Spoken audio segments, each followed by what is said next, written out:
Joining us now on St. Patrick's Day, the always fashionable President Coach Steve Cleveland, former BYU basketball head coach guru, here to bring some sense to what in the world happened at the end of the BYU basketball season. First of all, happy St. Patrick's Day, Coach. Happy St. Patrick's to you. I didn't know it was happy St. Patrick's Day. And it's BYU spring break. The green kind of caught me off guard. Yeah. Hey, it's okay, man. No one's going to give you a hard time. If Jaron pinches you, you can No, punch him I'm in the not that face. guy because I'm not normally wearing green either. Yeah. How would you go about defining this past season for BYU basketball? Well, I mean, I think it starts with some very unrealistic expectations that were created at every level. And beyond that, looking back at this year, and you see a myriad of injuries and a lack of continuity because of it. You see a very inexperienced team playing like they're inexperienced, even though the expectations were them to be that Final Four team everybody wanted. And then I think that just be more specific, that there is a need, and we'll talk a little bit about this, I'm sure, in a moment, but there's a real need in the program to develop a culture defensively. And I think the pace and the success that Coach Rose has had, if anybody can fix this, he can. I have complete confidence in him doing the things that need to be done first and foremost. But he's aware of everything that we're going to talk about and everybody else is talking about. They get the opportunity to make those changes here in the spring and the summer. But as I look at the last year, I think most teams that win 22 games would feel pretty good about winning 22 games. Yeah. But that being said, a bar has been set here. And it's not a rebuilding year. It's a year where you sustain it, and they've brought in very talented young men that have come with a lot of hype. And so 22 wins is not considered a great year. In a lot of places, 22 years, hey, great job. But that's not the case here. And that, kudos to the coaching staff and the players that have been here the last 12 years. But that being said, there were some disappointments. Not just the losses, but just a lack of a basketball IQ, the lack of a defensive intensity and a purpose. And then I think also offensively, players understanding their roles. And I think changes are going to have to take place on both ends of the floor. And I think the coaches will address that. But I think offensively, they made that change, and then all of a sudden there were personnel changes. Inside out, we're going to do this now. I want to see how this system develops and grows over the spring and the summer so that we see a more efficient offense and certainly a more intense and competitive defense. So what other changes do you have in mind that potentially could benefit BYU in the next couple of years? Well, I think number one, they need to add some additional depth. I think recruiting is really important here. They're going to have to make a decision. Is TJ Haws going to be our point guard? Is Elijah Bryant going to be our point guard? Are they going to be combo guards? Or are we going to actually bring a point guard in? And now those are questions that the coaching staff will assess. I think the other thing is they need a stretch four. And maybe that is Dastrup in here, or maybe it's not. But I think you've got to get a four-man that can stretch so that you become more effective and more efficient offensively. But I think the thing that right now, you're talking about next week, they're going to have coaches meetings. There are going to be some accountability meetings. I would hope that those will be very transparent, very open, and like, hey, here's where we are. This is where we need to be. And then it starts with the weight room. And we'll go back to the defensive culture. I think everything, you need to talk about that. It's hard to be a great team and not play defense, okay? And we can say, well, during the Jimmer years, they played with great pace and scored. Yeah, but they also guarded, okay? Yeah. And I'm not suggesting for a moment that Jimmer Fredette was the best defensive player that ever played here, but he was surrounded. Exactly. He was surrounded by really good, and they used him efficiently and effectively.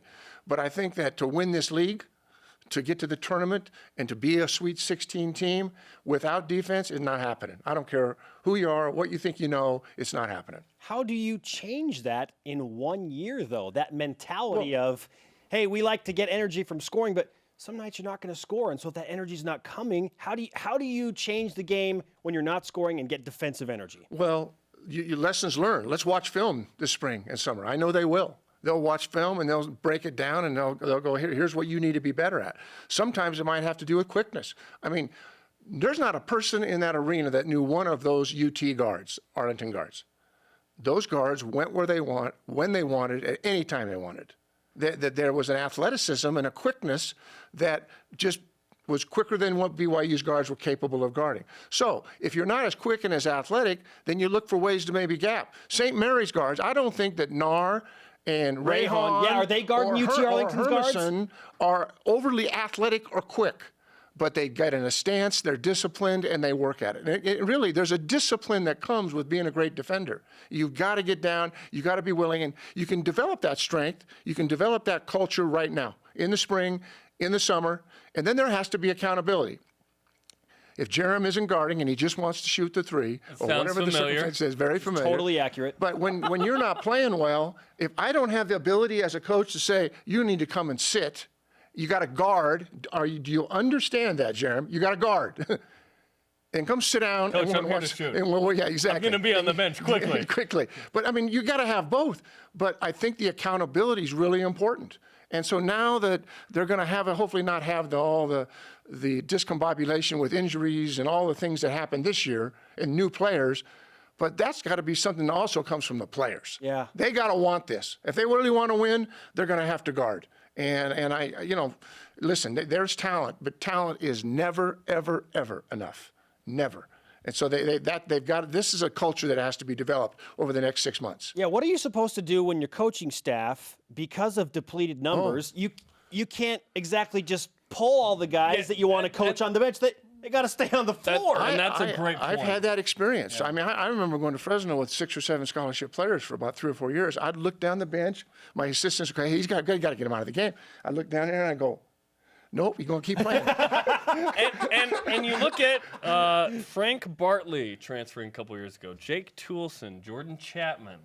The fact that those guys aren't in the program, I think Bartley could defend. I think Chapman could defend. We have no idea about Jake Toulson. He was a tremendous high school player. We were hoping he'd develop. They're not there, so you look down and you go, former walk-on Gwynn, former walk-on Bayo. They're doing their darndest to play well, and that's but who are you going to turn to? That's no disrespect to those young men because they have big hearts and they're playing hard, but at the end of the day, there has to be a bench. There has to be a 1 or 2 guys. Sometimes you don't start the 5 best players. And I know Coach Rose knows this, and many coaches know. Oftentimes you don't start the 5 best players. You bring somebody off the bench. But they're going to have to increase their depth this year, not just with Bayo and Davin Gwynn, but they're going to have to bring in 1 or 2 players so that they can have that because injuries do happen. Are you talking about in the backcourt specifically? Is the front court okay? Yeah, I think so, except I think you need another big that can defend. I love Yoli Childs, and I thought he had a great year. But the expectations, he has a learning curve. I watched him at Arlington, and I know it's a short turnaround. And he but was a little sick. He got a little, and he was a little bit sick, got lost.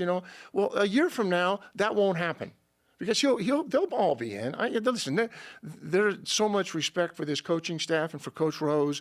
These players will respond. I don't question that. Coach Rose is the one that said we need to get better, and they do need to get better in terms of where they want to be.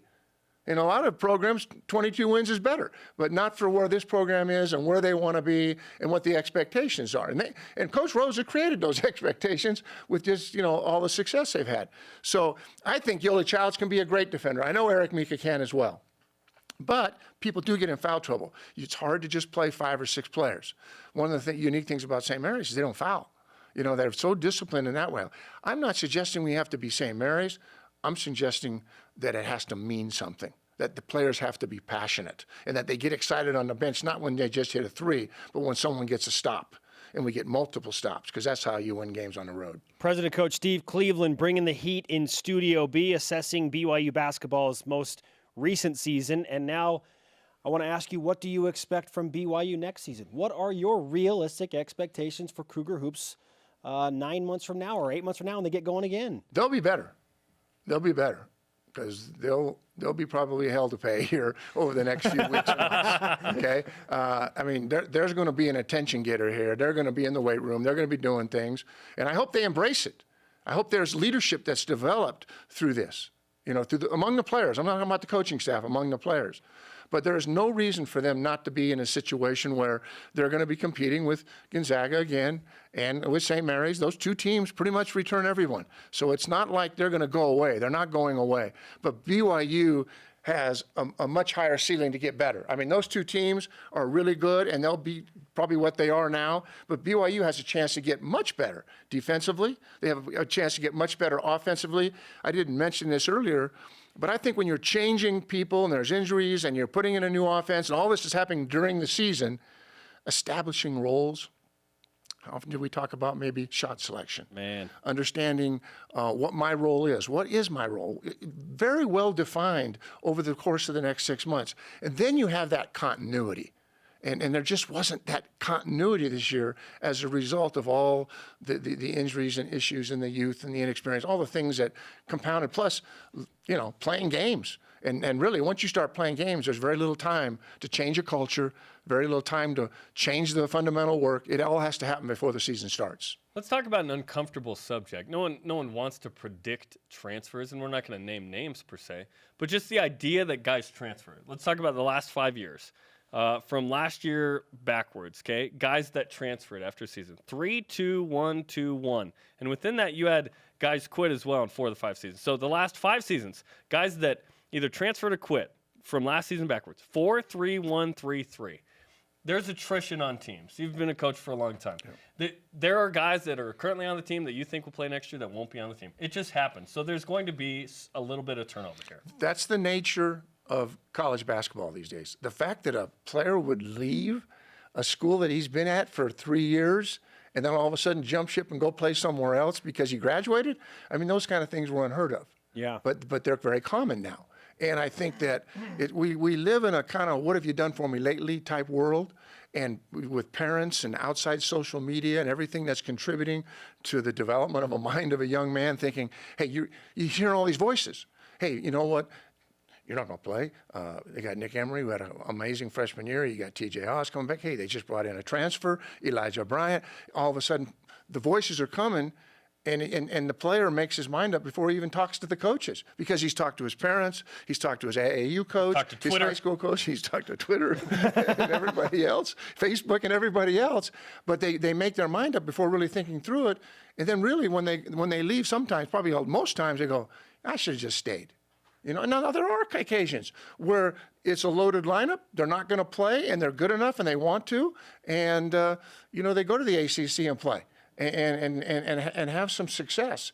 So I don't begrudge someone that decides they want to go play somewhere else, but oftentimes it's the outside influences. You're right, there probably will be someone that leaves the program, but that's true for every program in the country. Right now, BYU doesn't need more attrition. They need to find a couple of really good players that'll fit in here into the school specifically. It's way easier to recruit away from this school when you're looking for a quick fix. Now, it's not just a quick fix. It's you have an honor code, you have a society here that is different than the culture and the life they've lived. Will they be successful? Because you never want to set a young man up to fail and bring him into an environment that he's not going to be successful. It's way harder to recruit in that sense. You do have a nice pool of LDS players around the world that the first glance and first look is always going to be BYU. So that's the advantage. The disadvantage is when you're trying to find guys late, you pretty much already know who all the LDS guys are, or the guys that have fit. So now it's a little trickier and more difficult to find them. But I'd be scouring every community college tournament, every community college gym. I'd be looking for senior transfers and just have the word out that we're looking for a couple of guys, because I think they do need a couple more. They got really good players in the program. Yeah. They do. They have good players in the program, good enough to be back in the NCAA tournament, good enough to compete for a championship. But even that being said, with the talent being what it is, there have to be some changes in terms of how they play this game. And we're not going to. They played 30-some games already, okay?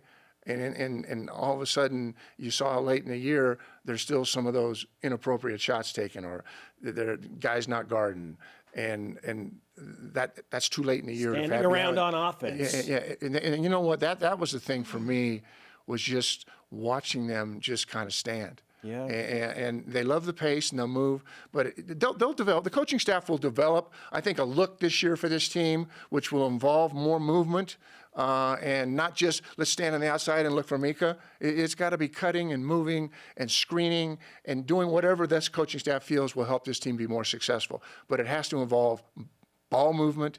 It has to involve having a basketball IQ, and that when a player takes a bad shot or is standing or not doing what they're doing, that correction needs to take place. And they got 6 or 7 months to fix those things. Yeah. I'm confident they will. And like you, I believe that they'll have a great opportunity to be in the tournament next year. And I believe if they start that mindset right now that we can win this league, I never hear any talk about that. We've talked about this before. When do we start talking about winning the West Coast Conference? As a team, as players, as fans. When do we start talking about embracing It's the that conference? expectation Yeah, thing. it is. When are we going to start talking about? Because if you start thinking that way and believing that, then it can happen. But if you still believe that we should be in the Big 12 instead of the WCC, it's probably going to most years be third. Yeah. Win the West sounds Coast good, Conference. Yeah, take care of it. Coach, fantastic stuff. We'll talk to you again soon. And when we do talk to you, interested to get your take on who's going to arise as the needed leader on this team. So that'll be our topic of conversation when you come on next time. Great. Sounds good. Now he has his homework assignment. Yeah, now you have homework. Got some notes that you can He's work got on. the answer already, I bet. Yeah. Of course he does. Of course he does.